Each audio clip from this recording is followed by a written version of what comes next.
U.S.-backed Syrian force expects Raqqa victory in a few days. 1a. U.S.-backed Kurdish-led force battling the Islamic State group in Syria will be in control of Raqqa within a few days after attacking the last militant-held pocket of the city, a spokesman for the force said Monday.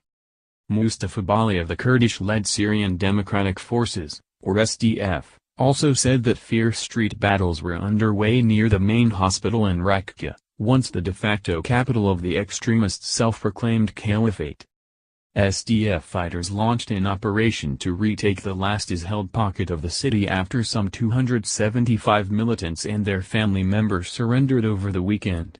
The extremists still hold about 10% of Raqqa, including the hospital and the main stadium, which is believed to be used by the militants as a jail and an arms depot. Activists said those who surrendered were taken to an SDF-run prison in the nearby town of Tabqa, where they are being interrogated before being put on trial. "We believe that it will be all over within a few days," Bali said.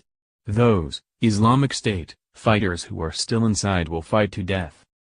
Bali says SDF fighters are marching toward the hospital and the stadium under the cover of airstrikes by the U.S.-led coalition. A senior Kurdish commander with SDF in Raqqa said that since Sunday night until the early hours Monday, civilians had trickled out of his held part of the city.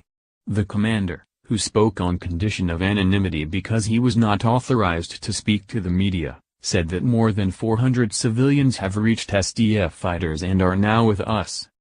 "More civilians are still expected to come out," he said, admitting that 15 more fighters have surrendered. "The fighting has calmed down to allow civilians to leave. We know there are groups of Daesh, especially the foreigners.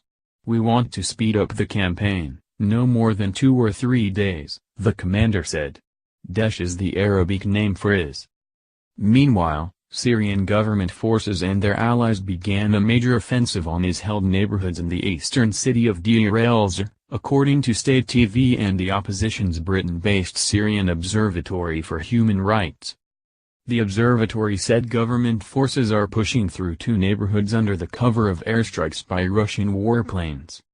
The move by government forces came just 2 days after Syrian President Bashar Assad's troops captured the IS stronghold of Mayadeen, south of Deir el-Zor, in another blow to the extremists in eastern Syria.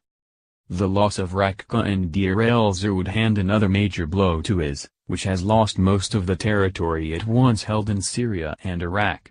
Iraqi forces captured the northern Iraqi city of Mosul, the largest ever held by IS, in July, and Syria's Mayadeen, near the border with Iraq, was retaken by government forces on Saturday.